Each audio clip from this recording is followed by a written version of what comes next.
need more humility and less celebrity from the member for West Suffolk, and above all, we need answers. This is not the time to play political games. We should look to save lives. That's the purpose of the public inquiry, to learn lessons in the right way. This scandal. Secretary of State, if you will make a statement on testing of care home residents during the COVID pandemic. Minister. Thank you, Mr. Speaker. The COVID-19 pandemic was an unprecedented global health emergency involving a novel coronavirus that we were still learning about day by day, even hour by hour. Even in those early days, the UK government and colleagues in my department were clear. Testing would be crucial. That is why, Mr. Speaker, the former Secretary of State, the Right Honourable Member for West Suffolk, set ambitious testing targets to drive a true step change in the quantity of tests, because he knew testing would be a vital lifeline until the vaccines could be developed and proven safe and effective. The importance of testing was never in doubt, and there was full agreement on that in every part of government, from the Chief Medical Officer to the Health Secretary to the Prime Minister. But in a situation where we had the capacity to test at most a few thousand each day, tough decisions about prioritisation had to be made, decisions that were taken on the best public health advice available. And thanks in no small part to the bold testing ambitions driven by government, we were able to build the largest testing network in Europe.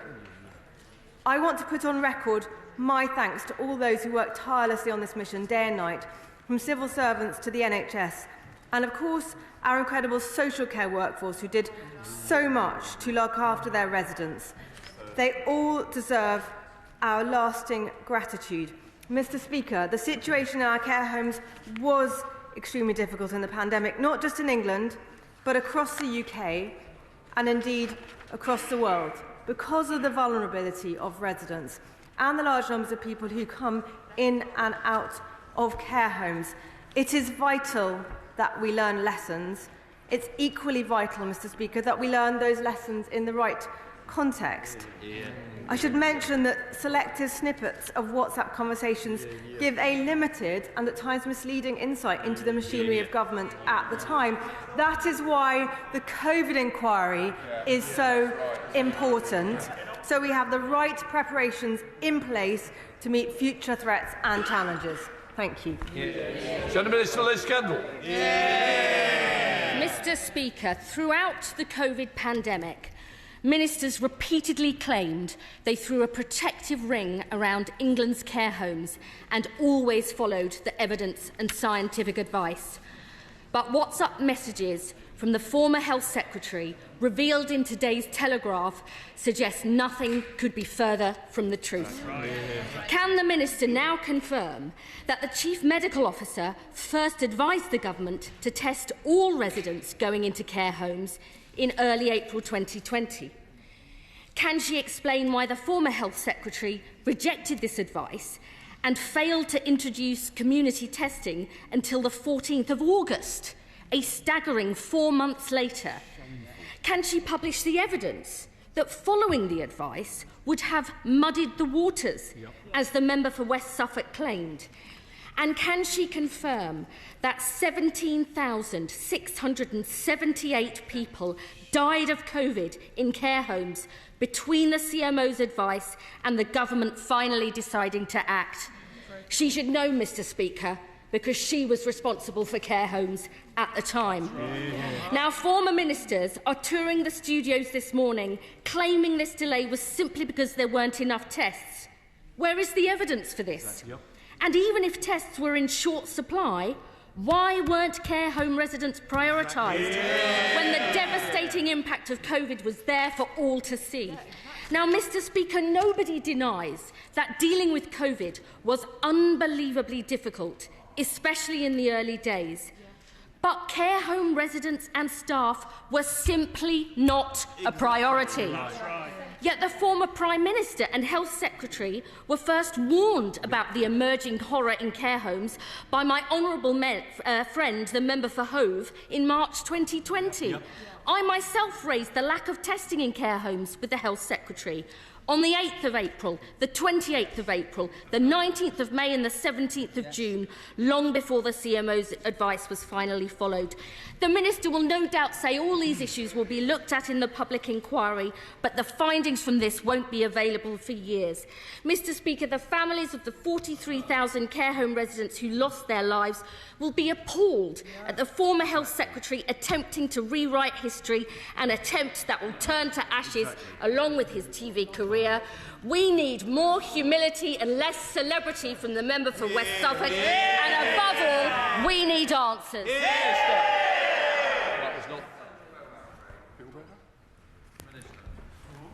Thank you, Mr. Speaker. Can I say, actually, that I think it's relatively easy for the honourable member to come to the House today and make these highly political points.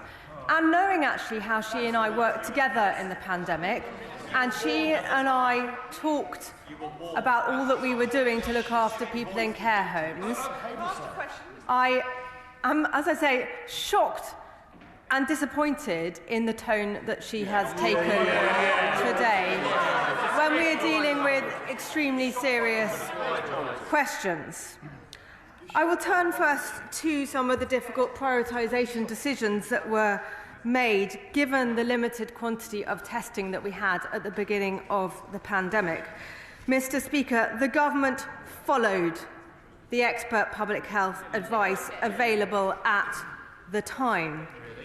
We had the capacity to test just 3,000 cases a day in mid-March, and I'm sure colleagues will understand why the health advice was at the time to prioritise those working on our NHS front line, and, for instance, the testing of people in hospitals who had symptoms, and indeed within care homes, again, people with symptoms. In fact, the courts have already agreed that our prioritisation decisions on testing were completely rational. As we dramatically ramped up testing capacity, Mr. Speaker, we also adjusted that prioritisation in line with the public health advice and the capacity. So by mid-April, just a month later, with testing capacity exceeding 38,000, we were then in a position to test more widely. In fact, that's reflected in our adult social care plan, which was published on the 15th of April. That made clear that everyone being discharged from a hospital to a care home should be tested, even if asymptomatic, and that all discharged patients, regardless of the results of their test, should be isolated for 14 days. And it's worth reflecting, Mr. Speaker, just what a dramatic increase in testing the government oversaw, from just 3,000 in March 2020 to over 38,000 in mid-April to over 100,000 by mid-May, to the point where we could test many millions in a single week. We established the largest testing network in Europe from a standing start, and the science proves that it saved lives. Now, the Honourable Lady asked about some of the content of the WhatsApp messages which have been published. And I would say to her that is a selection of messages from a larger quantity of messages. And actually, clearly, while there were discussions and debates between ministers and between colleagues which took place in part on WhatsApp, there were clearly meetings and conversations and other forums in which advice was given and decisions made. And a huge quantity of that is with the public inquiry. But I can say to her, for instance, that a meeting to discuss the implementation of the advice on testing was not referenced in the WhatsApp messages that she is talking about. But, for instance, there is an email following exactly this exchange that she's referring to that says we can press ahead straight away with hospitals testing patients who are going to care homes. And we should aspire to, as soon as capacity allows, and when we've worked out an operational way of delivering this, that everyone going into a care home from the community could be tested. So, as I say to her, there's very selective information that she is basing her comments on. As I said, the Honourable Lady knows how the government, and me personally, strained every single work day and night, did everything in our power to help people, and specifically the most vulnerable during the pandemic. She and I spoke about it regularly during our frequent calls. In fact, at the time, I appreciated her perspective, her questions, her insights from her own area of Leicester. And I say to her, we should go about this discussion in the right way for the country. This is not the time to play political games. We should look to save lives. That's the purpose of the public inquiry, to learn lessons in the right way in case this should ever happen again.